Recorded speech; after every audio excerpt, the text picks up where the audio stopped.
د ورځې مهم خبر. حشمت غني محب به د جمهوریت پر وخت هر ورځ له خلیل حقانی سره ټلیفوني خبرې کولې.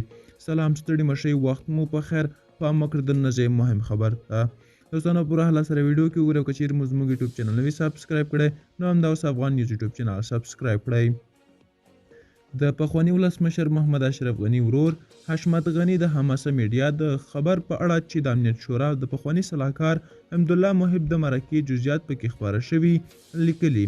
دا د محب یو بل دروغ دی او په چل ول سره د ډاکټر غني له باور سره خیانت وکړ. اغلی غني د طالبانو حکومت د لوړپوړو کسانو له قوله وایي چې کابل ته د دوی د داخلېدو په لومړۍ ورځ محب له خلیل حقانی سره په اړیکې کې وو.